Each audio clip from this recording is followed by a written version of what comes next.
38 ans après la révolution d'août, les idéaux de Thomas Sankara continuent d'inspirer. Les témoignages d'anciens pionniers rappellent une époque où l'école formait des citoyens engagés, fiers et tournés vers le développement du pays. Cet héritage ancré dans la mémoire collective reste aujourd'hui une source de motivation pour de nombreux Burkinabés. Nous serons témoins de ces moments dans cette édition. Dans la capitale, le roller dépasse le simple loisir. Pour les jeunes, c'est une passion, un moyen d'expression et de liberté. Dans les rues et au Skate Love Club, ils glissent avec énergie et créativité, renforçant leur confiance en eux. Malgré les obstacles, la jeunesse continue de rouler, déterminée et enthousiaste. Nous serons au cœur de ce sport dans quelques instants. Bonsoir, ravi de vous retrouver. 38 ans après la révolution de Thomas Sankara, ces idéaux continuent d'inspirer. Janine Kambiré, ancienne pionnière, se souvient de ses classes du primaire où engagement et fierté nationale guidaient chaque élève pour faire de chacun un acteur du changement. Le reportage de Gamila Komporé. Pionnier, oser lutter, savoir vaincre, vivre un révolutionnaire, mourir un révolutionnaire, les armes à la main, la patrie ou la mort, nous vaincrons. Ce slogan, qui résonnait dans les cours d'école entre 1983 et 1987, ramène Ini Walkoy Janine Kambiré aux années où elle était pionnière de la révolution démocratique et populaire. En ce temps-là, l'esprit sankariste animait les écoles, nourrissant la fierté nationale et l'amour du travail bien fait. L'impérialisme résident. À l'école primaire, presque tous les élèves étaient pionniers. Tous les élèves étaient pionniers. Donc, du coup, nos enseignants nous apprenaient les slogans de la révolution. En son temps, on pensait qu'on pouvait libérer le Burkina, libérer l'Afrique du joug de l'impérialisme. On était tellement motivés et on y croyait dur comme fer. Ces années restent gravées dans sa mémoire. Elle se souvient des slogans, des chants et des activités collectives, marquant leur engagement patriotique. Thomas Sankara appelait les élèves au travail, à l'abnégation et au sacrifice même. Ça veut dire qu'il n'y avait point de paresse pour les élèves en ce moment. On avait des jardins dans les écoles. On avait souvent des fermes dans les écoles. Et à 17 h après les cours, tous les élèves, on partait dans le jardin. On arrosait, on plantait. À travers Janine, c'est toute une génération qui se souvient. Une jeunesse façonnée par des valeurs de discipline, d'engagement et d'amour pour le pays. Notre génération, je crois que on a su quand même prendre ce bon côté-là.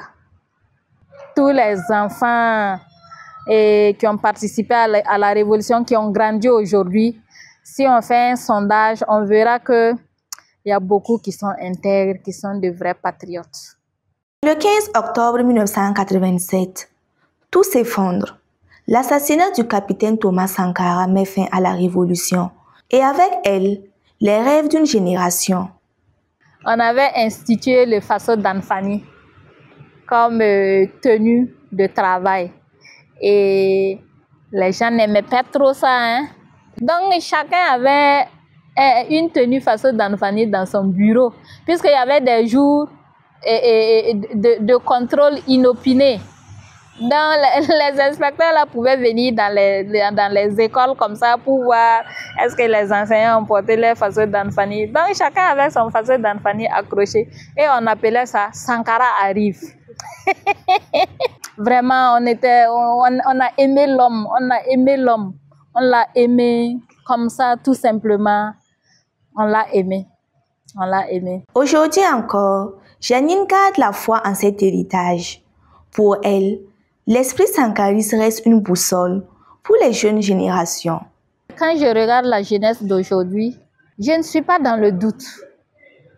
Parce que la démarche qui a été prise par les nouvelles autorités vise à impliquer la jeunesse, à inculquer à la jeunesse des valeurs qui étaient très chères à Thomas Sankara.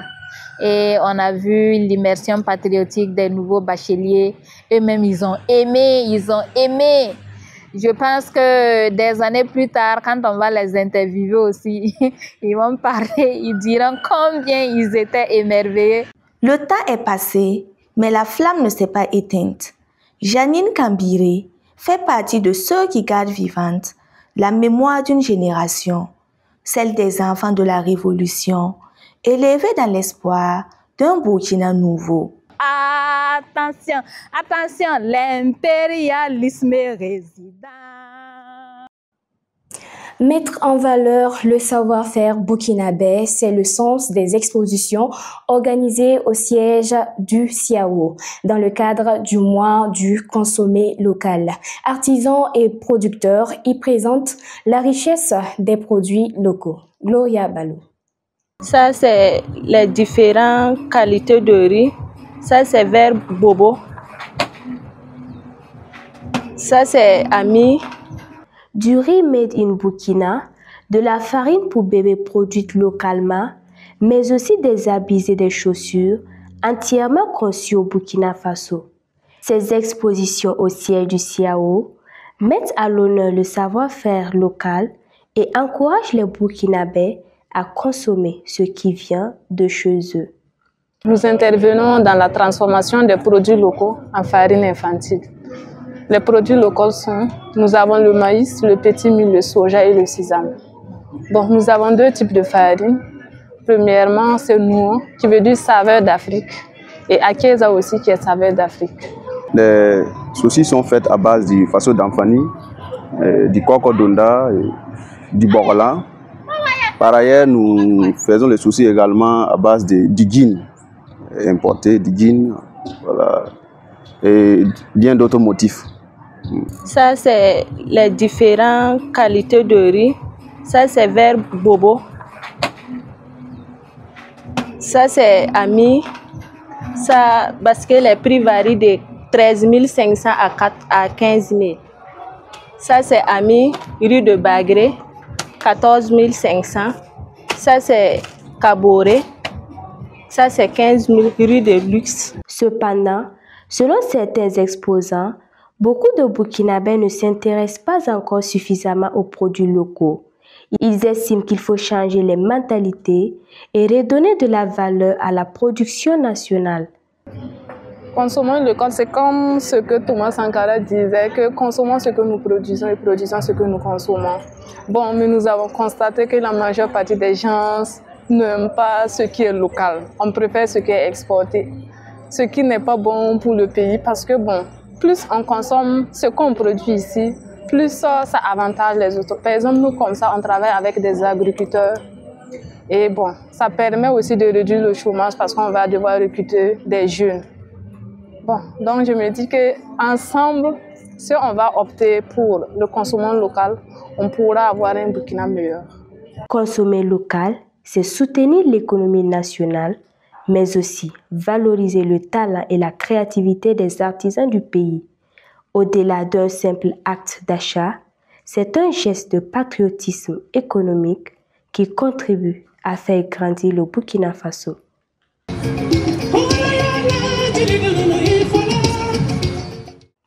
L'enseignement a toujours été clé pour le développement du Burkina Faso. André Eugène Ilboudo, enseignant à la retraite et fondateur du groupe scolaire l'Académie de Ouaga, revient sur les valeurs qui guidaient l'école d'autrefois et leur évolution aujourd'hui. Un commentaire de Soufrancine Ouattara. Si on veut construire le Burkinabé nouveau, ce n'est même pas la peine de commencer même avec les élèves de 6e. Il faut aller le commencer avec les élèves de la maternelle. Il faut commencer dès... André Eugène Ilboudo était notre invité dans l'émission Ils ont marqué l'histoire. Enseignant à la retraite, directeur de la radio des écoles et fondateur du groupe scolaire académique de Ouagadougou, il est revenu sur la période coloniale et les débuts de l'école. Selon lui, l'enseignement d'abord reposait sur les valeurs qui dit-il, se perdent progressivement aujourd'hui. L'éducation, là, ce sont les meilleurs qui doivent enseigner. Vous savez, à l'époque coloniale, la loi cadre, je vais vous dire quelque chose. Ceux qui enseignaient, c'était les premiers de classe. C'est eux qui devenaient des instituteurs et des professeurs, les premiers de classe. Les moins bons, là, les seconds, là, ceux qui sont deuxième, troisième de classe, là, c'est eux qui devenaient médecins. Et bon, ceux qui sont derrière comme nous, là, c'est eux qui deviennent agents du bureau, douane, gendarmes, etc., etc.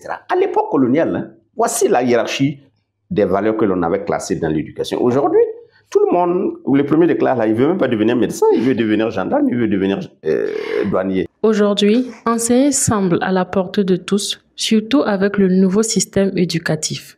Pour M. Ilboudo, il est urgent de repenser ce système dans son ensemble. Je ne peux pas aller à l'université parce qu'une machine m'a classé. Aujourd'hui, on met le nom des élèves là dans les machines et puis on tire au sort et puis on vous oriente. Et vous partez, vous êtes orienté là-bas. Si on vous oriente en géographie, est-ce que vous êtes sûr que vous voulez enseigner la géographie? Le choix de l'université ne peut pas être fait au hasard. Il faut savoir qu'est-ce que vous voulez faire dans la vie et choisir une université en conséquence. Et si vous choisissez cette université-là, il faut demander qu'est-ce que cette université-là vous offre comme capacité de formation. Or, aujourd'hui, malheureusement, quand vous avez un étudiant qui, à la fin de son parcours, passe 7 ou 8 examens, ça vous dit quelque chose? Ça vous dit qu'elle a été mal formée? Est-ce que vous pouvez être formé, être médecin, vous voulez être médecin et aller passer le concours de la gendarmerie? Mais si vous avez été mal orienté, vous allez taper à toutes les portes parce qu'en ce moment-là, vous cherchez seulement un métier. Ainsi, malgré les difficultés, l'enseignement reste une vocation noble et un grand pilier de reconstruction d'un Burkina Faso meilleur. Nous terminons cette édition avec le sport. À Ouagadougou, le roller n'est pas qu'un sport, c'est une passion et un espace d'expression pour la jeunesse. Dans les rues de la capitale, les jeunes roulent, s'amusent et gagnent en confiance malgré les défis liés à l'encadrement et à la sécurité. Innocent Ilboudo. Sur la piste du Skate Love Club, située à la Padoue, les roues glissent et le corps dessine des trajectoires. Chaque semaine, des jeunes enfilent les rouleurs pour pratiquer un sport qu'ils ont adopté avec passion. Le roller est pour eux bien plus qu'un simple loisir. C'est un moyen de se dépasser, de s'affirmer et de gagner en confiance. Le roller, c'est un sport et des chaussures roulantes qui vraiment englobe tous les sports. Donc si tu pratiques vraiment, tu as au moins l'équilibre, tu as tout mal partout et puis tu te sens vraiment que en réalité tu as fait un bon sport et puis en fait ça englobe tous les sports. Les bienfaits du roller est quoi? Parce que le roller d'abord, les chaussures roller d'abord, c'est un moyen de déplacement. À part les sports, c'est un moyen de déplacement. Et puis après ça, si tu pratiques le roller, tu as l'équilibre. Tu n'as plus peur de quoi que ce soit. Parce que si tu as la peur, tu ne peux pas pratiquer le roller. Donc le sport roller, c'est un sport de tranquillité, vraiment de trucs qui est bon, de quelque chose qui est vraiment fiable. L'encadrement demeure toutefois un véritable défi. Ce sport exige prudence et rigueur, surtout face à une forte participation des plus jeunes. Un casse-tête pour les responsables de ce club. On regarde ta performance d'abord. Si tu as vraiment la volonté de participer et t'inscris dans le club, on te prend et on fait l'inscription pour toi. Avec les enfants, des fois c'est compliqué, mais bon. On s'y met avec la volonté pour pouvoir s'améliorer avec. Mais il y a certains aussi, il faut qu'on mette le paquet pour que ça puisse avancer. Au milieu du groupe, un nom revient.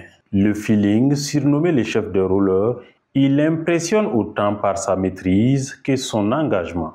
Bon, j'ai commencé à pratiquer ça vaut 5 ans, voilà, comme ça. Bon, le début, bon, c'était un peu difficile, voilà, mais quand j'ai continué, j'ai forcé, j'ai continué un peu, j'avais pas des bons rollers. Bon, les actions, il y a certaines actions dont j'ai vu sur le téléphone. Voilà, et puis j'ai essayé ça. J'ai tombé plusieurs fois, mais je n'ai pas abandonné. J'ai continué, j'ai forcé. Pourtant, la passion se heurte aux réalités du terrain. Entre enthousiasme et débrouille, les rollers doivent composer avec le manque de matériel et de protection adaptés. Sinon, si vous êtes au nombre de 3 personnes, 4 personnes, c'est bon pour que vous pratiquiez dans la rue. Mais avec des protections. Tu auras ton casque, ton coudier, ton gant et puis des genouillères. Maintenant, à part ça, mais si tu es seul à pratiquer le roller sur le goudron, ce n'est pas du tout conseillé. Parce qu'on nous a dit toujours, la fédération nous a toujours conseillé de dire qu'il faut au moins minimum 3-4 personnes pour pouvoir pratiquer le roller en circulation. Et de plus, ils ont vraiment précisé, fait un point sur tout là, soit disant qu'il faut forcément qu'on porte nos casques, nos trucs de protection pour pouvoir pratiquer le roller. Dans une ville souvent marquée par les défis du quotidien, ces glisseurs rappellent qu'avec les roues aux pieds, on peut toujours avancer. C'est la fin de cette édition. Merci à vous de l'avoir suivi et à très bientôt sur Fadima Web TV.